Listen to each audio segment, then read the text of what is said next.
नमस्कार दोस्तों, उषा की आवाज चैनल में आप सभी का स्वागत है। हमारी आज की कहानी है प्यार के 2-4 दिन। पवन ने जैसे ही ऑफिस में प्रवेश किया, रोजाना की तरह सुरेश बाबू उसे देखकर मुस्कुरा दिए। सुरेश बाबू इस ऑफिस के सबसे बुजुर्ग कर्मचारी थे। अब सेवानिवृत्त होने में उन्हें बस 4 महीने बचे थे, इसलिए ऑफिस में सभी उनका बहुत सम्मान करते थे और उनका व्यवहार भी सभी के प्रति बहुत अच्छा था। पवन भी लगभग 3 वर्षों से यहाँ कार्य कर रहा है। सुरेश बाबू की मेज ठीक उसकी मेज के सामने है और यह रोजाना का नियम था कि सुरेश बाबू ऑफिस में बिल्कुल सही समय से सबसे पहले पहुंचते थे और सभी को देखकर बहुत प्रेम से मुस्कुराते थे। पवन भी मुस्कुराकर उनका अभिवादन करता था और साथ ही उनका हालचाल भी पूछता था, जिसके जवाब में वह मात्र सिर हिला दिया करते थे। पवन ने कभी उन्हें ज्यादा बातें करते नहीं देखा। वे बहुत शांत रहते थे और बहुत शांति से अपना काम करते रहते थे।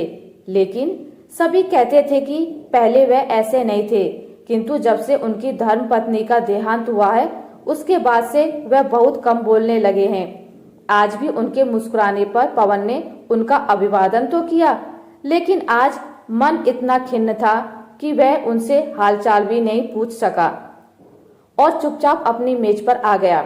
उसने कंप्यूटर तो ऑन कर लिया, परंतु मन अभी भी सुबह की घटना के कारण दुखी था। वैसे तो वह और उसकी पत्नी रश्मि दोनों एक दूसरे से बहुत प्रेम करते थे। रश्मि भी एक कामकाजी महिला थी, लेकिन साथ में बहुत समझदार भी थी। ऑफिस के साथ साथ घर भी बहुत ही कुशलता से संभाल लेती थी और पवन भी जहाँ तक हो सके उसकी सहायता करने से पीछे नहीं हटता था। रश्मि का ऑफिस पवन के ऑफिस से लगभग 1 किलोमीटर पहले ही आता था, तो हर रोज दोनों साथ में निकलते थे और पवन उसे वहां ड्रॉप करते हुए अपने ऑफिस चला जाता था। लेकिन आजकल उसके और रश्मि के बीच किसी न किसी बात को लेकर बहस हो जाया करती थी। अब आज की ही बात लें। सुबह उसने रश्मि से कहा, रश्मि प्लीज मेरी नीली वाली शर्ट प्रेस कर दो ना, मुझे वही पहनकर ऑफिस जाना है। रश्मि अपने लैपटॉप पर कुछ कर रही थी, शायद कुछ ऑफिस का बचा हुआ काम निपटा रही थी। उसने अपनी दृष्टि लैपटॉप पर ही जमाए हुए कहा, हाँ पवन, मैं थोड़ी देर में कर देती हूँ। लेकिन जब पवन नहाने के लिए जाने लगा तो उसने देखा कि उसकी शर्ट वैसी की वैसी ही रखी हुई है। बस उसका गुस्सा भड़क गया। उसने कटु स्वर में रश्मि से कहा, रश्मि, मैंने तुम्हें बस एक शर्ट प्रेस करने के लिए कहा और तुमसे वह भी नहीं हो सका। नाश्ता मेज पर लगाते हुए रश्मि ने उसकी ओर पलटकर देखा और बोली, सॉरी पवन, ऑफिस के कुछ पेंडिंग कामों के कारण दिमाग से ही निकल गया।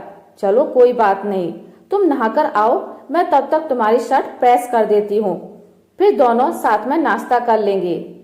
अब क्या प्रेस करोगी तुम? मेरे ऑफिस का टाइम हो रहा है। पवन चिढ़ गया। रश्मि ने फिर कहा, अरे मैं कर दूंगी ना, तुम फिक्र मत करो, तुम नहाकर तो आओ। लेकिन पवन ने चिढ़कर कहा, अब रहने ही दो, परेशान हो जाता हूँ मैं तो ऑफिस जाऊं, वहां की टेंशन झेलूं और घर पर भी अब यह सब नौटंकी। अब रश्मि का स्वर भी तीव्र हो गया, अरे ऑफिस जाते हो तो कोई एहसान नहीं करते हो, मत भूलो कि मैं भी ऑफिस जाती हूँ और मैं तुम्हारी कोई खरीदी हुई बांधी नहीं हूँ, समझे? अरे मैंने ऐसा कब कहा? तुम बात का बतंगड़ मत बनाओ, तुम्हें तो बस लड़ने का बहाना चाहिए। पवन भी बिगड़ गया। रश्मि ने भी गुस्से में कहा, अच्छा तो अब लड़ाई भी मैं ही शुरू कर रही हूँ, तुमसे तो बात ही करना बेकार है। हाँ तो मुझे भी तुमसे बात करने का कोई शौक नहीं है। हाँ तो मत करो ना बात, खासकर जब तक तुम अपनी सीमा में रहना सीख नहीं जाते। और बिना नाश्ता किए रश्मि अपना पर्स और लैपटॉप बैग उठाकर ऑफिस के लिए निकल गई। भुनभुनाते हुए पवन ने दूसरी शर्ट निकाल ली और वह भी बिना खाए पिए ऑफिस के लिए निकल गया। उसने भी सोच लिया कि अब जब तक रश्मि खुद उससे बात नहीं करती, वह भी उससे बात नहीं करेगा। हर रोज रश्मि ऑफिस पहुंचने के बाद उसे ऑफिस पहुंच जाने का एक मैसेज भेजती थी। इसलिए वह आज बार बार रह रहकर अपना फोन चेक कर रहा था, लेकिन आज रश्मि का कोई मैसेज नहीं आया। उसका मन बहुत बेचैन हो रहा था। सुरेश बाबू सामने बैठे उसकी बेचैनी को बहुत देर से परख रहे थे। उनकी अनुभवी दृष्टि ने भांप लिया कि पवन कुछ दुखी है। लंच टाइम में वह धीरे से उठकर पवन की मेज के पास आए और उसके कंधे पर हाथ रखकर प्यार से पूछा, क्या बात है पवन, आज तुम कुछ परेशान लग रहे हो। पवन ने एकदम से चौंकते हुए कहा, जी नहीं, ऐसी कोई बात नहीं है। सुरेश बाबू मुस्कुराते हुए बोले, अगर तुम नहीं बताना चाहते तो कोई बात नहीं है, लेकिन शायद मैं आपके पिता की आयु का हूँ। अगर तुम अपनी समस्या मुझे बताते तो शायद मैं अपने अनुभव के आधार पर तुम्हारी कुछ मदद कर सकूं। पवन ने बिना कुछ बोले नजर झुका ली। कुछ पल रुके रहने के बाद सुरेश बाबू अपनी मेज की तरफ बढ़ने लगे।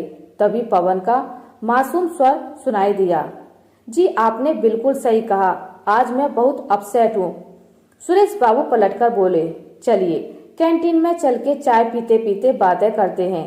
पवन की बात सुनते सुनते अचानक सुरेश बाबू की आंखों से आंसू बहने लगे। उनकी हालत देखकर पवन ने घबराकर पूछा, सुरेश बाबूजी क्या हुआ, आप ठीक तो हैं? स्वयं को शांत करते हुए सुरेश बाबू ने कहा, मैं ठीक हूँ पवन, आज मैं तुमसे जो कुछ कहने जा रहा हूँ आज से पहले मैंने किसी को नहीं कहा है, लेकिन तुम मुझे हमें दूसरों से अलग लगे। ऑफिस में आते ही मेरा अभिवादन करना, मेरा हालचाल पूछना, मुझे खुशी से भर देना। आज तुमको मैं अपनी कहानी बताता हूँ, ध्यान से सुनिएगा। गहरी सांस लेकर उन्होंने बोलना शुरू किया। मेरी पत्नी सुधा, जिसका देहांत आज से 12 वर्ष पूर्व हो गया, बहुत ही कर्तव्यनिष्ठ स्त्री थी। बहुत ही स्नेह, समर्पण और निष्ठा से वह घर के सारे काम करती थी, परंतु मैं सदैव अपने पति होने के घमंड में उसे कुछ न कुछ कहता ही रहता था। एक दिन खाना खाते समय दाल में नमक अधिक हो जाने पर मैंने उसे कई बातें सुना दी और थाली खिसकाकर उठने लगा, पर उसने कहा, जी मैं दाल में थोड़ा आटे की गोलियां बनाकर डाल देती हूँ और फिर से गर्म कर देती हूँ, इससे नमक कम हो जाएगा। इस तरह से खाना छोड़कर मत उठिए, ऐसे खाना छोड़कर उठने से भोजन का अपमान होता है।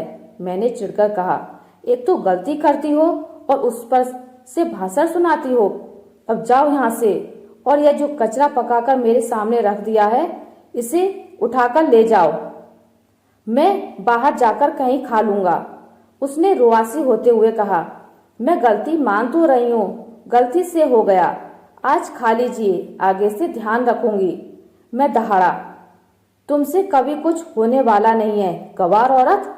वैसे भी बहुत ही शांत स्वभाव की महिला थी और कभी कुछ नहीं कहती थी, लेकिन उस दिन उसने अवरुद्ध कंठ से कहा, देखिए मैं पूरी निष्ठा और समर्पण भाव से इस घर को संभालती हूँ, लेकिन मैं भी एक इंसान ही हूँ। आप जो हमेशा मुझसे ऐसी बातें करते हैं तो मुझे बहुत तकलीफ होती है।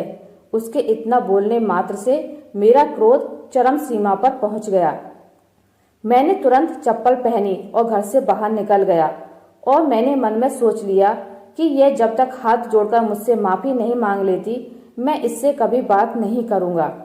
उसके बाद से मैंने उससे बात करना ही बंद कर दिया, लेकिन शायद उस बार मैंने उसके आत्मसम्मान को बहुत आहत किया था।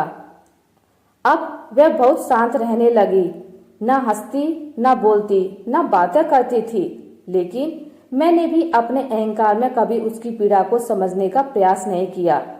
उस दिन रविवार का दिन था। वैसे तो मैं प्रत्येक रविवार को घर के लिए सब्जियां लाया करता था, लेकिन उस दिन जब मैं नहीं उठा तो वह चुपचाप सब्जी का थैला लेकर बाहर निकल गई, और ना जाने वो कौन सी मनहूस घड़ी थी जिस समय वह बाहर निकली।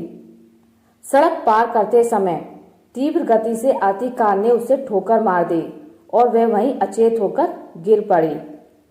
मेरे एक परिचित ने उसे देखकर पहचान लिया और मुझे फोन करके सूचित किया। मैं हड़बड़ाकर वहां पहुंचा। आनन फानन में उसे अस्पताल ले जाया गया, लेकिन कई दिनों तक जीवन और मृत्यु के बीच संघर्ष करते रहने के पश्चात आखिरकार उसने दम तोड़ दिया। मेरी सुधा मुझसे ऐसी रूठी कि मुझे सदा सदा के लिए छोड़कर चली गई। मैंने उससे बात नहीं करने की ठानी थी। अब उससे बात करने के लिए पागलों की तरह तड़प रहा हूँ। वो झगड़ा मुझ पर बहुत भारी पड़ गया। सुरेश बाबू फूट फूट कर रोने लगे। फिर उन्होंने अपने आंसू पोंछकर एक घूंट पानी पिया और पवन से कहा, पवन, तुमसे इतना ही कहूंगा कि जीवन 4 दिन का ही होता है और जिसका कोई ठिकाना नहीं है, कुछ भी निश्चित नहीं है। कब किस पल क्या हो कोई नहीं जानता। हम क्यों लड़ाई और क्लेश में इसे व्यर्थ गंवाएं। इस जीवन के जो भी चंद पल मिले हैं उनको प्यार से संजो लीजिए। घमंड और अहंकार से सिर्फ विनाश होता है और कुछ नहीं। तुमसे बातें करके अच्छा लगा। मेरा भी मन थोड़ा हल्का हुआ। मेरी बातों पर सोचना अवश्य। और सुरेश बाबू उठ खड़े हुए और पवन का कंधा थपथपाकर अपनी मेज की ओर बढ़ गए। उनकी कहानी सुनकर पवन का रोम रोम सिहर उठा। वह चाहे रश्मि पर कितना भी गुस्सा करे, लेकिन उसके बिना रहने की तो कल्पना भी नहीं कर सकता।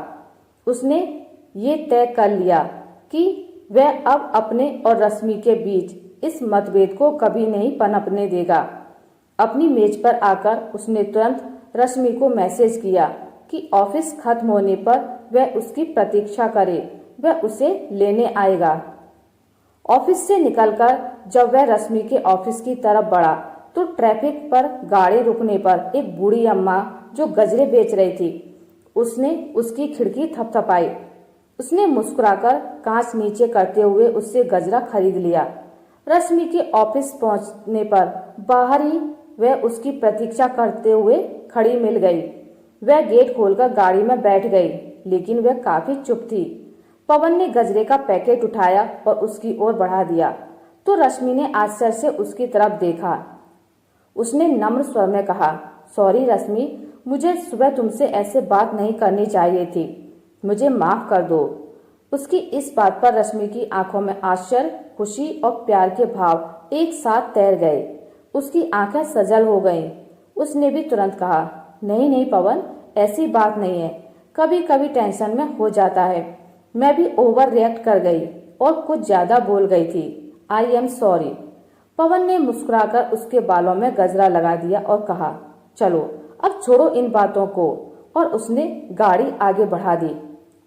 गाड़ी थोड़ी आगे बढ़ी तो रश्मि ने चौंक कर कहा, अरे इधर कहाँ जा रहे हो, घर नहीं जाना है क्या?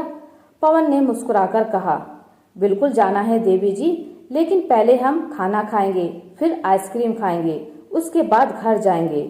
और आज जो कुछ भी हुआ यह सदा के लिए एक बीती कहानी हो जाएगी। आगे फिर इसे कभी ना दोहराएंगे।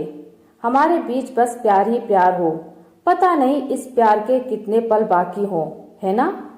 रश्मि ने आंखें मूंदते हुए उसके कंधे पर सिर टिका दिया। कार में गाना प्ले हो रहा था, 100 बरस की जिंदगी से अच्छे हैं प्यार के 2-4 दिन।